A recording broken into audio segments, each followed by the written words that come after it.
June 12, 1977 was an average day for one father and son in Buckingham Township, Pennsylvania, until they discovered a mutilated body tucked away in the brush of an area called Church Hill.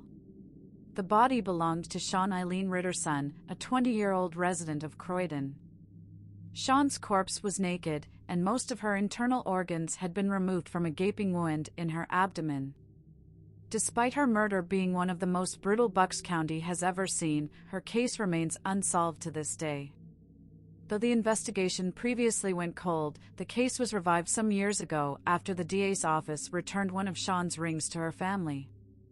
As the return of this precious item sparked interest in the news, a review of old case notes also turned up a long-held theory on a main suspect, Shaun's uncle, Harry Ritterson. Shaun was the daughter of Nancy and Francis Ritterson, Harry's older brother. During her teen years, Shaun frequently got into trouble. She was known to leave home a lot before she finally moved out for good, just 3 weeks before her murder. On those occasions she strayed from home, family members reported that Shaun typically turned to her uncle. Harry would get her out of a bad situation and provide her with rides whenever she asked. One of Shaun's former roommates, Richard Wheeler, had more unsettling things to say about the relationship between Shaun and her uncle. He said that Harry paid frequent visits to their apartment, which would annoy Shaun. Shaun allegedly told Wheeler that her uncle was trying to have sex with her. Before her murder, Shaun was last seen at a bar called the Capri Club in Bristol Township. Witnesses reported seeing her consume both drugs and alcohol that evening.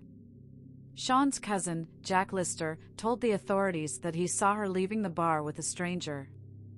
Lister described the man as standing at approximately 5 feet 8 inches and weighing around 140 pounds with a budding mustache and dark, shoulder-length hair.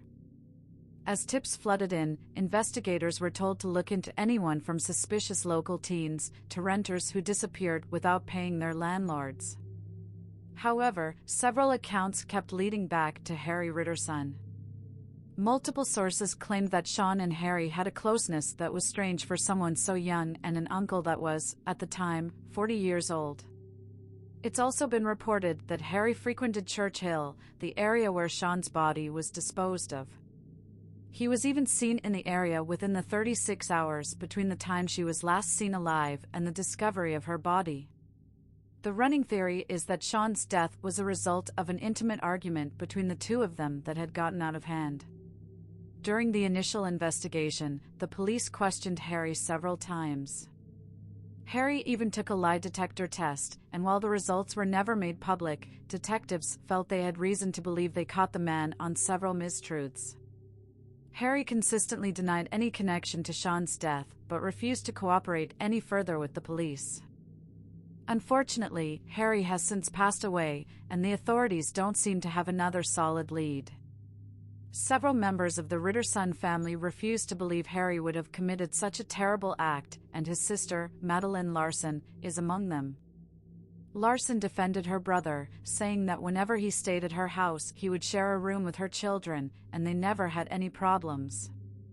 In a bid to clear her brother's name, Larson has set out to refute police theories and claims made by some members of her family. While some family members claimed that Harry was the most skilled sportsman in their family when it came to gutting deer, Larson said that her memory pointed to Shaun's father, Francis, and their youngest brother, Charlie Ritterson. She also made claims of one of Shaun's roommates showing up to the funeral with a bruised and scratched face. And what of the stranger Shaun was seen leaving with? The police looked into the suspicious appearance of Shaun's roommate, but the individual had an alibi for the injuries, which was confirmed by witnesses. As for the mystery man last seen with Shaun, that is one question that has never been answered. Investigators remained skeptical of Harry's innocence, however, and were ready to serve a warrant for a DNA test in 2013 before finding out that he had already passed away from a long struggle with cancer. The authorities were able to obtain Harry's DNA before the funeral and compared it to brown head hairs found on Shaun's body, as well as blood left behind on a nightgown and sheets. Unfortunately, the subsequent test results were inconclusive.